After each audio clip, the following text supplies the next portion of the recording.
Señores, hoy viernes se acaba esta semana, pero es un día importante, una fecha que le dio el ELN al gobierno nacional para retirarla de los GAOs. Y pues la mesa de diálogos, acuérdense ustedes que llevamos 2 años en una mesa de negociación entre el ELN, el gobierno nacional, y en estos años, Jennifer, han tenido varias crisis y han sido varios los tropiezos que han sufrido. ¿Por qué no hacemos un recuento de qué es lo que ha pasado con esa mesa de negociación? Porque hoy vamos a ver qué pasa. Es el ultimátum que nos dieron. Se termina la semana, pero también es día de ultimátum que salió el gobierno nacional, Iván Cepeda, uno de los jefes negociadores, a decir: no estamos dispuestos a aceptar ultimátums. Así es, requieren que los retiren de los grupos armados organizados, que eso pues implica una cantidad de cosas, entre ellas cómo enfrenta el Estado al ELN, Camila.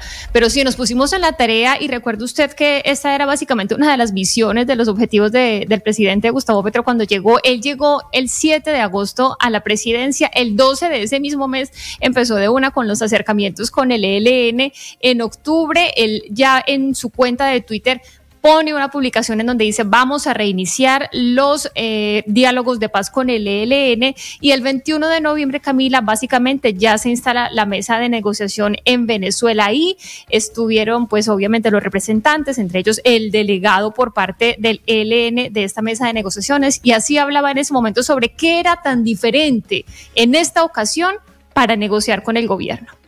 Es muy importante resaltar qué es la diferencia de este momento con los anteriores. Que hay un gobierno de izquierda. Esa es la principal diferencia. Nosotros estamos lidiando con gobiernos desde el año 90 y realmente no ha habido una política de Estado, sino que lo que logramos avanzar con el uno, el siguiente lo niega.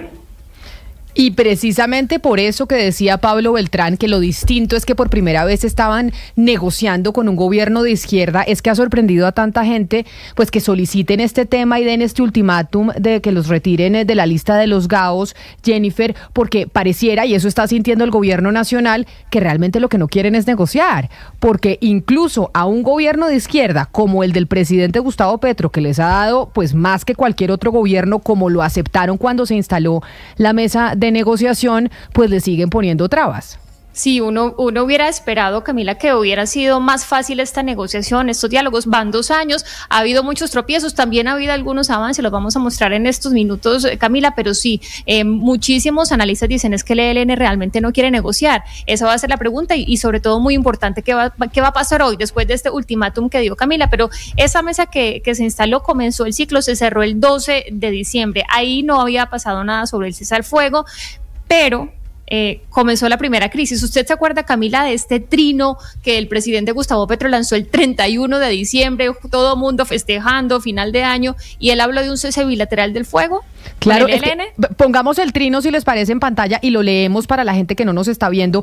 El presidente el 31 de diciembre, 10 de la noche, 45 minutos, ¿no? O sea, comiendo, a punto de comerse las uvas, el presidente, no sé si estaba celebrando, o sea, a punto de comerse las uvas. Perfecto de ese trino, Camila, uno en familia, y imagínese, se pasó desapercibido cuando, juepucha, tremenda noticia. Dijo: hemos acordado un cese bilateral con el ELN, la Segunda Marquetalia, el Estado Mayor Central, las Autodefensas Gaitanistas de Colombia y las Autodefensas de la Sierra Nevada desde el 1 de enero hasta el 30 de junio de 2023, prorrogable según los avances en las negociaciones. Es decir, nadie se dio cuenta de ese trino hasta que 2 días después de la fiesta. Por ahí unas horitas después.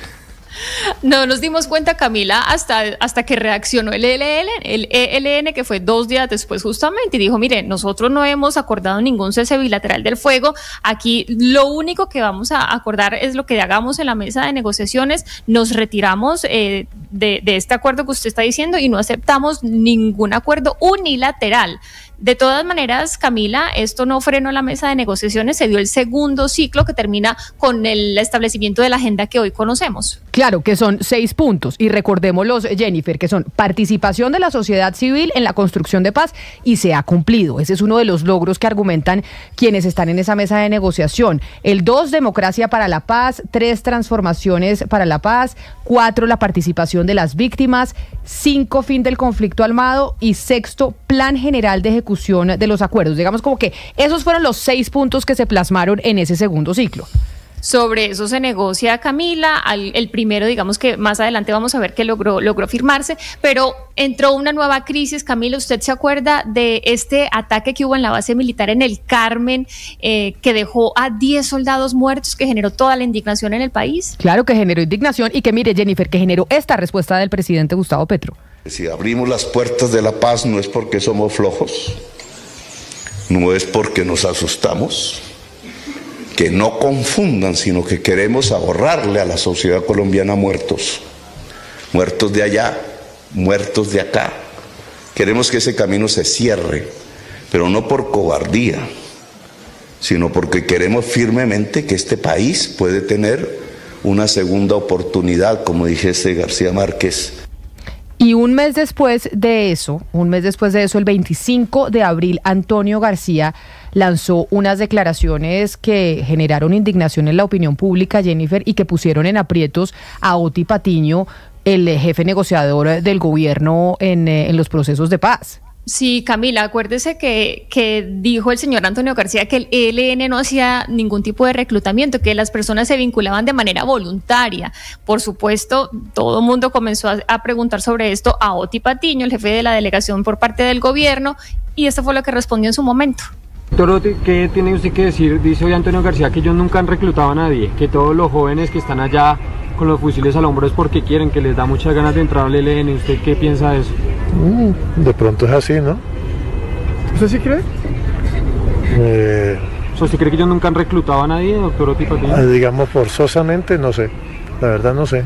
Y estas palabras de Oti Patiño pues generaron toda la indignación. Tuvimos mañanas y mañanas de discusiones aquí en estos micrófonos sobre cómo era posible que el gobierno nacional estuviera teniendo esa opinión sobre lo que es una realidad y es el reclutamiento forzado. Pero esas tensiones igual no han frenado los diálogos.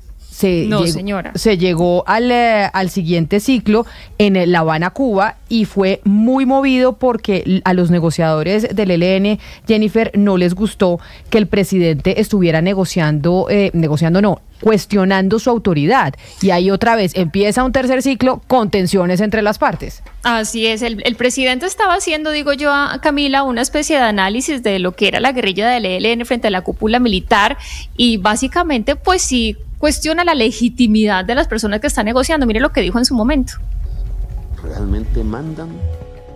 ¿O el ELN de hoy, Antonio García le llama la nueva generación? Eso tiene otra lógica que la de ellos. Ellos tratan de acomodarse, pero la otra lógica parece ser muy diferente. Los frentes son autónomos, son federales. Y después de eso, que generó la furia del ELN, en donde el presidente decía, ¿de verdad están mandando? Mandan en algunas zonas. El gobierno salió y rectificó con comunicados de prensa en donde reconocía la autoridad y la legitimidad de los negociadores y de la agenda que se estaba llevando a cabo, y que además pues ya llevaba un tercer ciclo, y se da, Jennifer, el gran anuncio del cese al fuego bilateral, en el que estamos ahorita mirando a ver, ¿sigue el cese al fuego bilateral? ¿No sigue? Eso se da en ese momento. Sí, señoras, eso estaba durante el tercer ciclo. Pasa esta crisis por lo que dijo el presidente Gustavo Petro. Beltrán dice, vamos a pausar un momento la mesa, pero la mesa continúa, el ciclo continúa, y el 9 de junio pues se anuncia este pacto de cese al fuego para comenzar el 3 de agosto. Era del 3 de agosto de 2023 hasta el 29 de enero de 2024, es decir, 6 meses. Esto realmente fue histórico. Cuando llegó el día, estas palabras de Gustavo Petro fueron recibidas en una parte con esperanza y en una parte con incredulidad. Que este firma de estos acuerdos parciales hoy, que los llevan a ustedes a un cese al fuego, a un punto que nunca habían experimentado en los diálogos, a un cese al fuego que sigue con una promesa. El 25 de mayo, en mayo del 2025, cesa definitivamente la guerra de décadas. Mientras tanto, mientras Petro daba esas declaraciones y generaba esperanza, y pues algunos eran un poco más escépticos, Oti Patiño, Jennifer, mostraba su emoción, pero era un poco más prudente en medio de lo que estábamos conociendo, que llegaba el cese bilateral al fuego. Este proceso que inauguramos ahora debe ser gradual, porque será una paciente labor de convencimiento y remoción de las desconfianzas, de las ilusorias soluciones mágicas, del pesimismo que a veces se hace ley.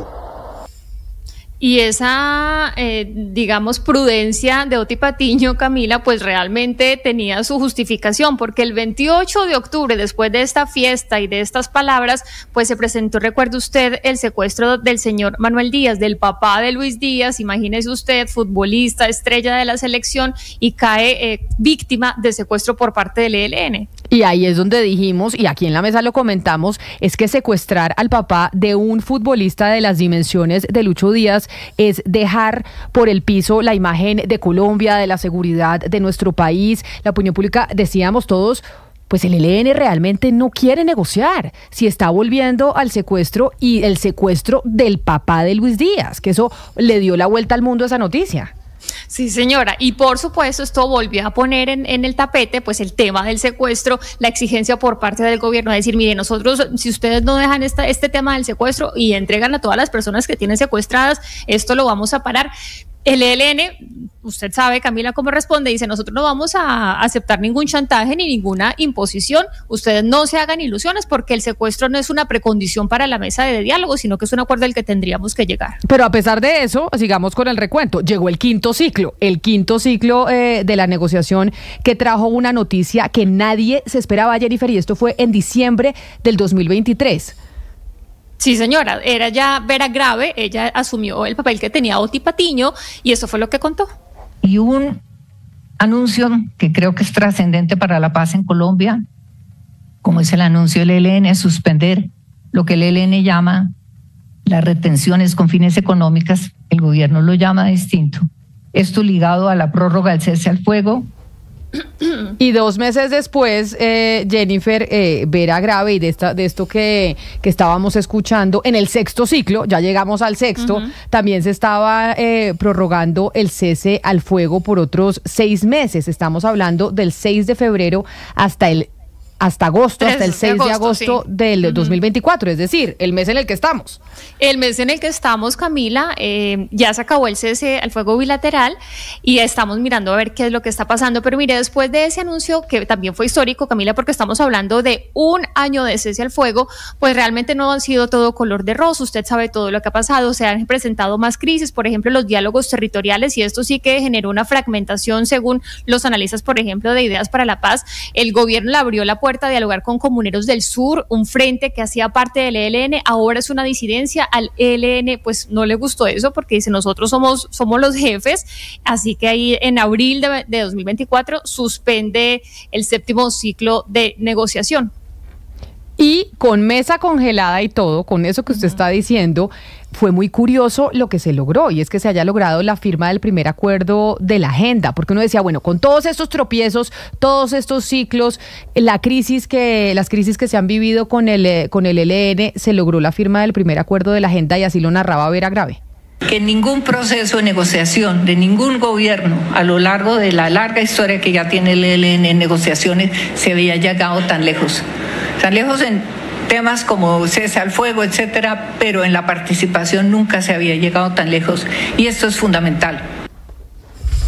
Ahí estamos hablando, Camila, del primer punto, que es el acuerdo de participación de la sociedad civil en el proceso de paz. Es un documento básicamente de 10 páginas que tiene varios ejes. Uno de los ejes es el tema de transformaciones en el modelo económico, que usted ya sabe lo que pasó recientemente con el trino de confidencialidad del presidente Gustavo Petro, que le había mandado esta propuesta al ELN y el ELN la rechazó, pero ahí usted sabe, llegó, esto ya es más reciente, el paro armado en el Chocó, las presiones del ELN, el ultimátum del que hablábamos ahora, Camila, de decir, si ustedes no me sacan del grupo de organizados armados, pues nosotros nos levantamos de la mesa. ¿Recuerda usted eso? Claro que me acuerdo, y por supuesto además lo que dijo Oti Patiño de la peor crisis que se estaba enfrentando con el ELN, y es decir, como en estos momentos ante este ultimátum que dice el ELN, o me sacan de los gaos o chao, esto era lo que decía Oti Patiño. Hoy la paz con el ELN vive su mayor crisis. Hoy están congeladas las mesas, hoy está congelado el mecanismo de monitoreo y verificación, mejor dicho, más que congelado, podríamos decir que no opera.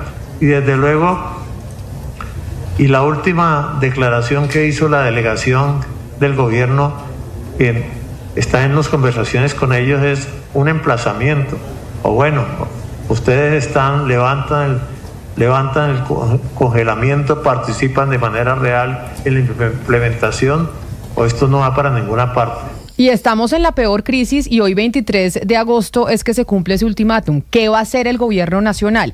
Y es importante aclarar lo que son los GAOs. ¿De dónde surgió esa denominación, Jennifer? Mire, los grupos que emergieron después del 2006 de las Autodefensas Unidas de Colombia fueron BACRIM. Ahí esas fueron bandas criminales. Después aparecieron las disidencias de las FARC en el 2016. O sea, teníamos AUC, teníamos BACRIM, teníamos disidencias de las FARC. Entonces, ¿qué hizo el Estado colombiano? ¿Qué hizo el gobierno nacional?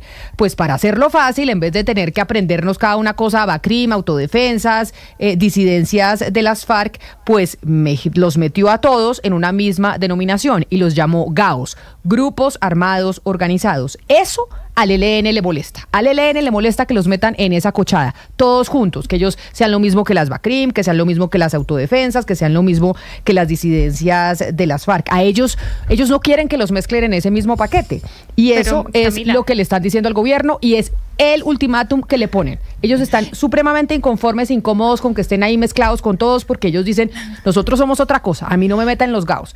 Y el gobierno pues no. Entre otras cosas, Camila, porque con esa figura el ejército los puede adelantar acciones ofensivas contra ellos, de lo contrario no puede, o sea que es una necesidad estratégica por parte del ELN, pero es algo pues que cambiaría de manera sustancial el tema en que el ejército, el Estado enfrenta al ELN, por eso pues es un tema de discordia que no sabemos cómo va a parar. Pero hablando de este recuento, Camila, pues estábamos analizando un poco, bueno, esto para dónde va, ha habido algunos aciertos, ha habido algunos avances, el cese al fuego pues se abona un cese al fuego durante un año, pero uno dice, ¿hacia dónde va realmente este acuerdo de paz? ¿Y se está negociando las causas? ¿Y qué ha pasado con la fragmentación? Ana Cristina tiene un informe que sacó Ideas para la Paz, donde habla precisamente de la fragmentación de los procesos de paz que se están llevando a cabo en este momento en el marco de la paz total. Y ahí es donde Ana Cristina, 2 años después, pues no tenemos tanta esperanza en este proceso con el ELN, ¿no? Arrancó con mucha esperanza, oíamos a Vera Grave diciendo que nunca antes se había logrado tanto como hasta ahora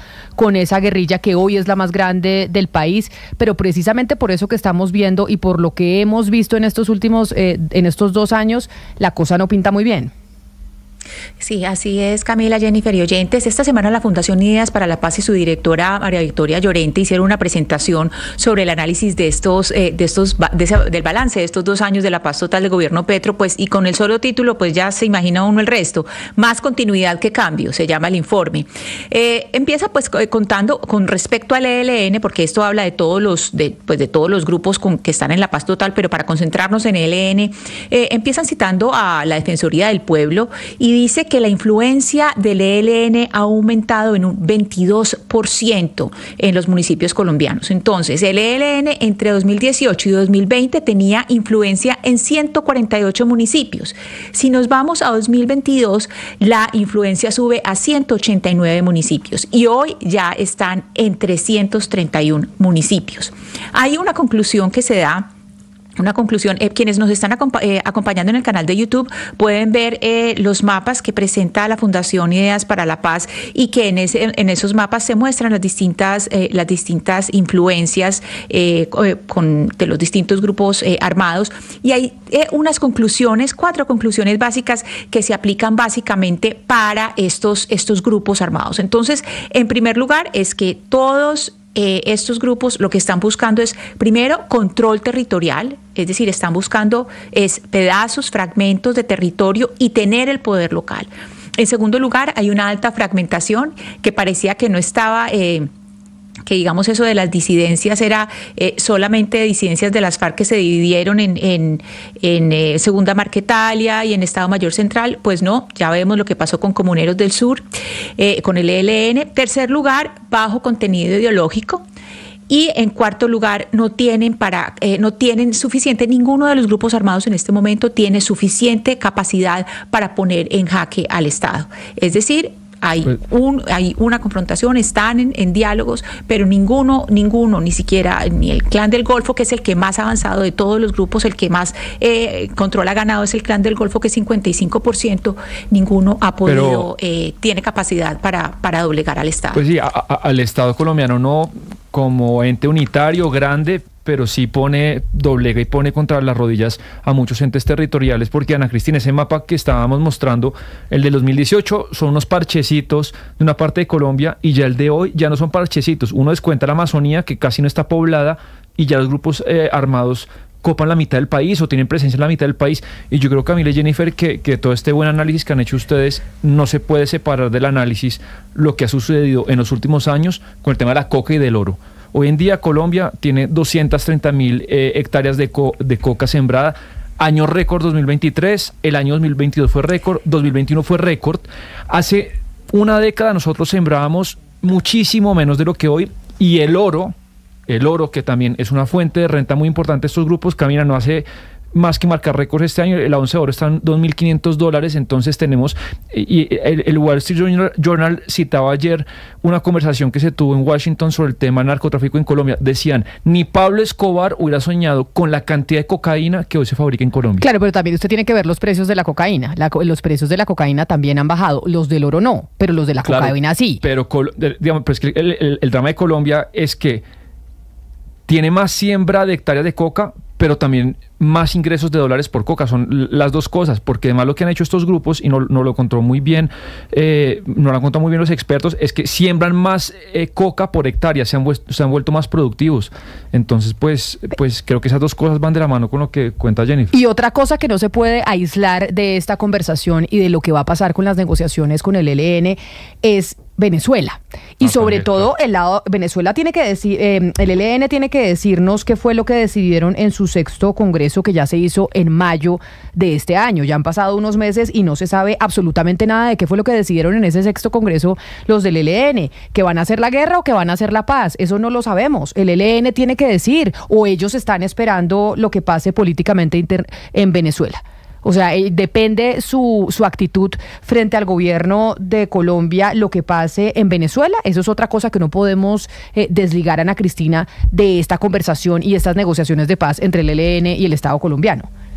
Es que sabe que, Camila, ese 6º congreso del ELN se querría, o lo que se buscaba o se esperaba era que fuera como esa 10ª conferencia de las FARC antes de los diálogos de La Habana, que fue como para tener, digamos, esa conjunción de ideas o esa unidad de grupo, y no resultó tal. Es decir, esa 6ª conferencia o esa 6ª reunión del ELN no resultó en ese gran, sino que en esa gran unión, sino que por el contrario, pues ya está con comuneros del sur, y hubo el problema que hubo cuando en el momento que Oti Patiño le da legitimidad a los diálogos con los comuneros del sur. Entonces, aquí lo que estamos viendo es una dificultad mucho mayor que la que estaba antes, es decir, están, digamos, claro, era lo que más se había avanzado en toda la historia con el ELN, pero también están dentro de una dificultad superior a la anterior, contando con que Maduro se quede en el poder, que eso eleva todas las dificultades. Pues así estamos, cerrando semana, 23 de agosto, hoy se cumple ese ultimátum